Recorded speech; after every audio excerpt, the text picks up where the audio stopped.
Hello everyone, this is Reverend Anna, Full Gospel Lighthouse Church. Pastor Bossity and all your Sunday school teachers greet you and they love you and miss you today. However, I don't know how I did this, but somehow I wandered off and got lost in the jungle. Thankfully, I made a friend and her name is Sparky the Firefly. Everyone, meet Sparky. Sparky, meet everyone. Well, I'm hoping the light that she is shining will help shine a path and get me out of here. But while I'm working on that, why don't you enjoy this story? Bye! There is a story in the Bible about two people who decided to shine their lights, and because they did, a whole nation was saved. The first person in our story is a man named Mordecai. He is one of our heroes in our story.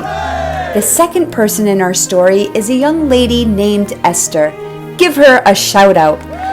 Now Esther lost both of her parents when she was young, and Mordecai, being her older cousin, took her in and raised her as his own daughter. They were Jewish and believed in the one true God and did their best to live for him every day. Mordecai worked as a gatekeeper for the king of the land. He kept a watch out and made sure no one entered the gate that wasn't authorized and was kind of like a security guard today. The king of the land wanted to get married, and guess what? He chose Esther to marry her and make her a queen. Esther was very beautiful, not only on the outside, but she was a beautiful person on the inside. She was kind, friendly, and caring. One day, Mordecai was watching the gate to the palace when he overheard two people who wanted to overthrow the king and bring harm to him. Mordecai immediately told Esther, who told the king. Because of Mordecai's watchfulness and concern, the king was saved, and so his good deed was written in a book. However, nothing was done to reward him for his good deed. Yet Mordecai kept on shining his light. Now, here comes the villain in the story. One of the princes, named Haman, who the king liked and promoted, Haman did not like Mordecai, because whenever Haman came by, he wanted everyone to bow down and give him praise. But Mordecai would not bow down to him when he was asked to, because it was against what Mordecai believed. Mordecai believed that he should only bow down and worship God and not some man. Mordecai stuck to his beliefs and shone his light and did not compromise his faith in God. Haman was furious and found out Mordecai was a Jewish man and sought to destroy Mordecai and the Jewish people that lived in the kingdom. When Mordecai found out that all the Jewish people were to be destroyed, he told Esther, and he said, "Esther, you must tell the king." Esther was afraid to go before the king with this request, for there was a law that said anyone who approached the king without his permission could be punished. Mordecai said to Esther, "If you hold your peace, then God will use someone else to rescue the Jews. But who knows whether you are come to the kingdom for such a time as this? In other words, Esther, now is your time to let your light shine." Meanwhile, the king could not sleep at all.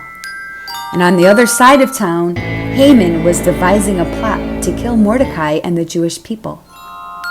Well, the king, who could not sleep, called for someone to read him a book, and they read the story of how Mordecai saved the king.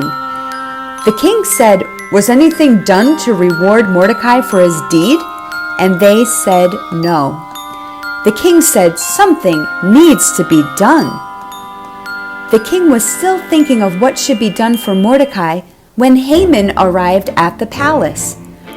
The king asked what should be done to reward the man whom the king delighteth to honor.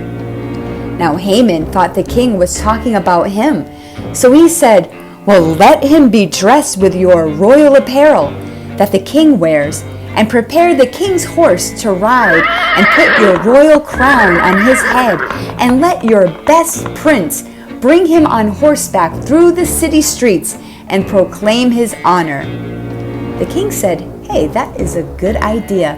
Haman, I want you to be the prince to do this for Mordecai." Haman was shocked. He couldn't believe it. So much for getting rid of Mordecai. Meanwhile, Queen Esther invited the king and Haman to a feast, and she revealed to the king that she was a Jewish woman and that Haman wanted to kill all of her people. The king was angry with Haman and punished him to death. When all the Jews heard that their lives were spared and their enemy, Haman, was put to death, they all breathed a sigh of relief and rejoiced. The Bible says that the Jews had light and gladness and joy and honor, and in every province and in every city, whithersoever the king's commandment and his decree came, the Jews had joy and gladness, a feast and a good day. And many of the people believed and worshiped the Lord God. Why? Because two people chose to shine their light. Even with their lives in danger, their light saved a whole nation. And guess what? You shining your light for Jesus can save someone's life today. Someone who is sad and lonely, you can shine the light and love of Jesus toward them just by being you.